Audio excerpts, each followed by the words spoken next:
I'm with Anthony Russo. He is a Agawam City Councilor who is running against Nick Bodiga for the state rep district that represents Agawam and Southwick. Thanks for coming by. Thank you. No, glad to be here. Thank you. So let me ask you a question I'm asking everyone. What are you hearing on the campaign trail from people as the issues that are most concerned of them? Like everybody else, it's cost of living today. Everything's up. That's what they talk about. That's what they're concerned with. But also, like you look at a place like Agawam, we're having a lot of infrastructure things, like our water mains are breaking, and they keep asking us, are we getting any state money, any state funds for that? And I can say yes, John Vilas got us some, but that's where it ends. So obviously, communities like Agawam, like every community in Western Massachusetts, there's infrastructure issues. Oh yeah. And I'm sure there's infrastructure issues in Southwick as well in the district. What are some of the other things that you're seeing that really needs a sort of a different approach in terms of representing the district in the House? Well, from me being on about, they want someone who's more of a presence in the community, someone they can reach out to, talk to. I've heard a lot of people come up to me saying, we always see you out there as a city councilor, and even now, you're at everything. That's nice. When you're a representative of anything, be it a mayor, a councilor, a state, you got to get involved. You got to be out there every day showing your face to the people. It's a time for them to come up to you, not just say, hey, good job, or hey, bad job, but tell you what their wants and needs are. And that's a big part of that, It's the interaction with your constituents.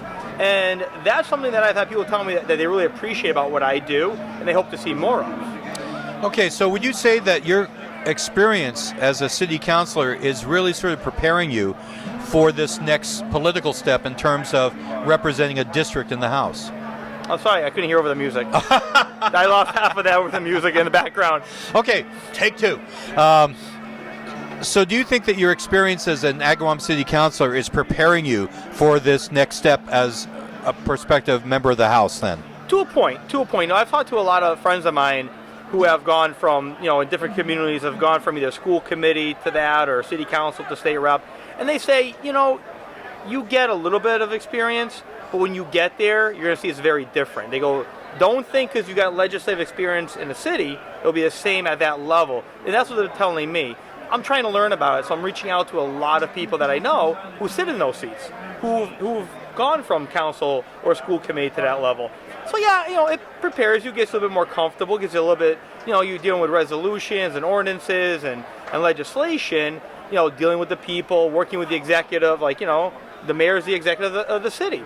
You get that experience. So yeah, it does help, but I understand, once I get there, there's going to be a learning curve, and that's what I'm trying to prepare myself for right now by having these conversations with the current reps I know. Certainly, though, as a city councilor, you know issues, and you know issues that are affecting municipalities. Oh, and there's a lot of stuff that cities and towns are facing right now. Absolutely. You mentioned just the infrastructure issue in Agawam. This is something that is happening across the state. We don't know how old our water system, for instance, is until it breaks. Exactly. And then we find out how old it is. And that's what we're dealing with in Agawam. Over the past 2 years, we've seen water mains break. It seemed like it was a regular occurrence. And then, you're not expecting all that to happen at once, and you see your enterprise fund dwindle. And then what happens? You got to do something. You got to, unfortunately, have to put an increase here and there, and you try to make it as easy of a transition with the increase as you can for the residents. But it's a necessary evil when you do things like that. But yeah, they pop up left and right, and you got to deal with it one day at a time, and you got to hope that you can reach out and use your state legislators to help you get the funds you need. But yeah, infrastructure issues, they're always going to be there. Absolutely. Always going to be there. Absolutely. And like you said, you can't prepare for some of them. No. You're not going to know it's broke until it's broke. Exactly. And that is a problem. So when you look at Agawam and Southwick, you're looking at a former agricultural community of Agawam, which is now definitely a suburb of Springfield. Yes. Southwick is a little bit more country. Absolutely. Do you see, though, that there are issues that unite both a suburb and a more smaller country town? because obviously you're going to have to deal with both of them as the representative in that district. Well, and don't forget, there's also 8 other communities in that district too, and a lot of them are very, very agricultural communities. You get into you're looking at, you have Granville in there, you have Middlefield in there, you have Huntington, Chester, Howland, Russell. There's so many in there. But yeah, one thing I've learned going to different communities, they all have their different wants and needs, right? I sit down with the mayor of Agawam. He's like, yeah, our needs are, like I mentioned, infrastructure, water main, stuff like that.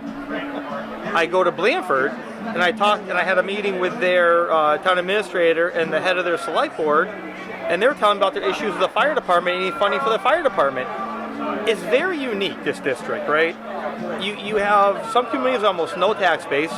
Then you have a city like Agawam, Southwick, that has it. The wants and needs are very different. I really haven't seen yet, from talking with select board members, we're talking with the mayor, we're talking to town administrators, I actually haven't seen a common ground of what they need. It's very individual, which is why it's important that the representative, regularly meets with the heads of each community to keep up with what their individual needs are. That's what I've noticed so far viewing these different communities. Well, I know that we've got a distance here to go in this race. I know we'll be going to talk to you again. I want to thank you for dropping by today. Thank you for having me. I appreciate it. Thank you, Anthony.